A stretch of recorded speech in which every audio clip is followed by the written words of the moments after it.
మొన్నటి వరకు జూబ్లీస్ by elections దాంట్లో రాజకీయ పార్టీగా ఎలక్షన్స్ ఇంపార్టెంట్ కాబట్టి ఉన్నాం. కానీ భారతీయ జనతా పార్టీ ఎలక్షన్స్ రాజకీయాలతో పాటు దేశ గౌరవాన్ని, దేశ ఒక స్వాతంత్రం కోసం పోరాడినటువంటి వ్యక్తులని, దేశంలో అనేక వర్గాల్లో భారతదేశ యొక్క సంస్కృతిని, ధర్మాన్ని ముఘల్స్ వ్యతిరేకంగా కానీ బ్రిటిష్ వ్యతిరేకంగానే పోరాడినటువంటి అనేక యోధుల ఒక జయంతి జరుపుకునేటటువంటి ఆనివాయత భారతీయ జనతా పార్టీలో ఉంది. మొన్న సర్దార్ పటేల్ ఎట్ 150 దాంట్లో యూనిటీ రన్, యూనిటీ మార్చ్ ఈ కార్యక్రమం చేయడం జరిగింది.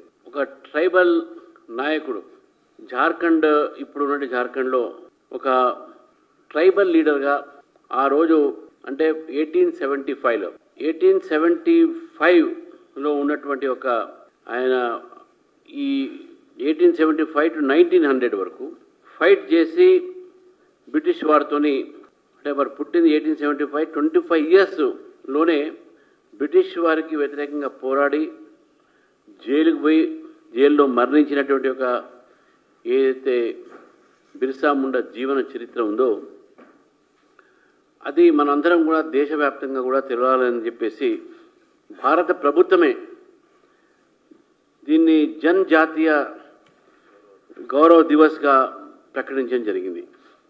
జనజాతీయ గౌరవ దివస్, దీన్ని 150వ జయంతి బిర్సా ముండా గారి సందర్భంగా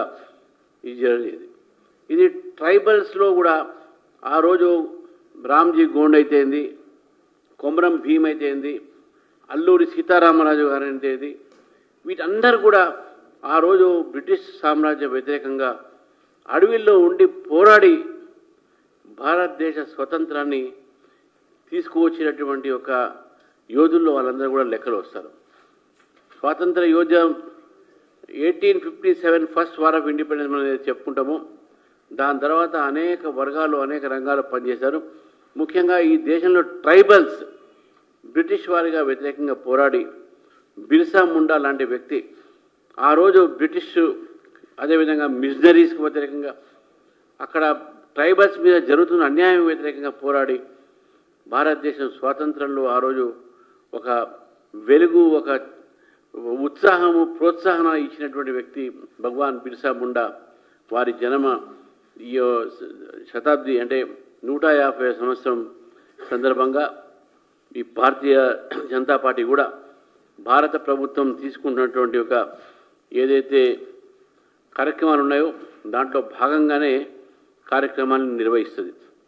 అందులో భాగంగా కొన్ని కార్యక్రమాలు మిత్రుడు మా ట్రైబల్ మోర్చా సంబంధించిన రవికుమార్ చెప్తారు.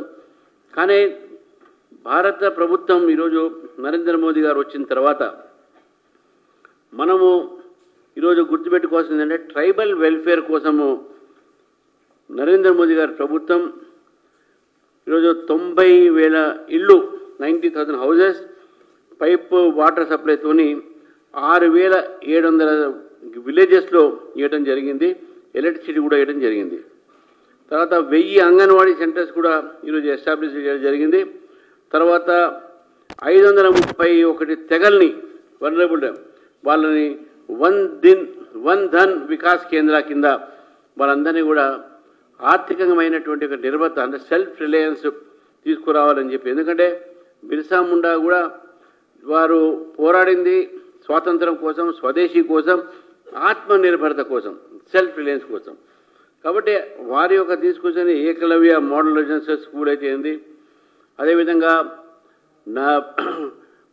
2023లో కొన్ని 6.7 crore పీపుల్కు 17 ట్రైబల్ డామినేటెడ్ ఏరియాస్లో హెల్త్ చెకప్, మొబైల్ హాస్పిటల్స్, అదేవిధంగా train facilities, 11 tribal freedom fighters museums పెట్టడము, 73rd 74th అమెండ్మెంట్లో ఏదైతే పంచాయత్ లోకల్ బాడీలో ఏదైతే చేసినామో దాన్ని కూడా గ్రాస్ రూట్స్ దాకా ట్రైబల్ లీడర్స్కు ఒక అవకాశం ఇవ్వటము.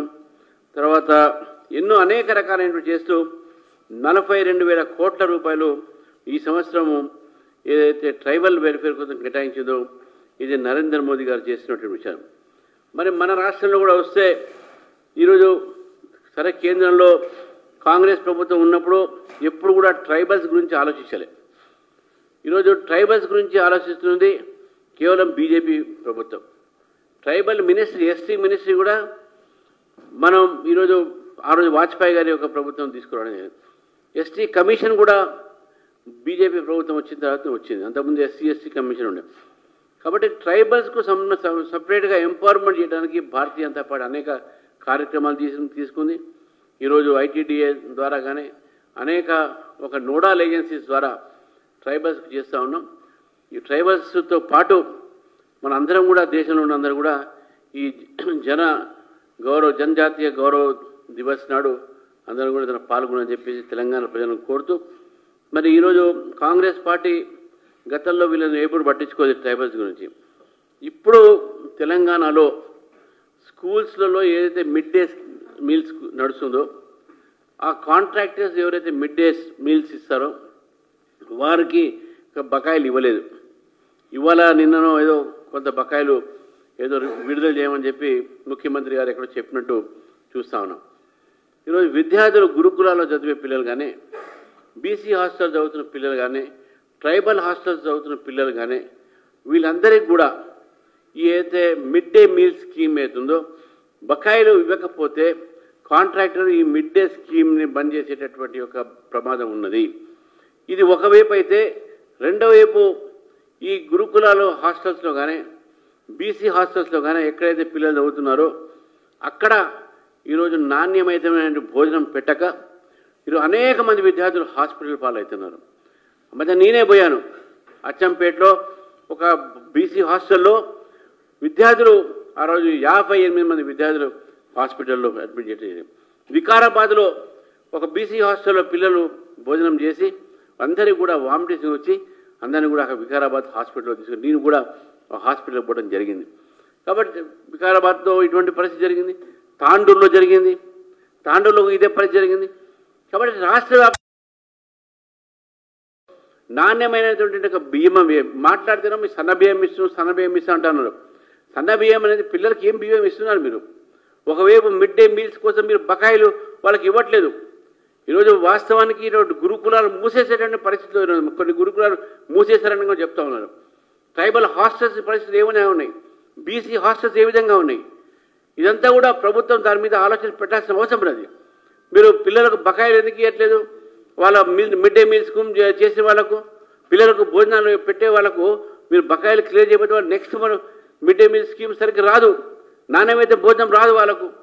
కాబట్టి నేను ప్రభుత్వం డిమాండ్ చేస్తా ఉన్నాను, దయచేసి మీరు ఎట్లయినా యూనివర్సిటీస్ ఏం చేయరు, 1000 కోట్లు ఇస్తా అని చెప్పేసి మర్చిపోయారు దాని గురించి.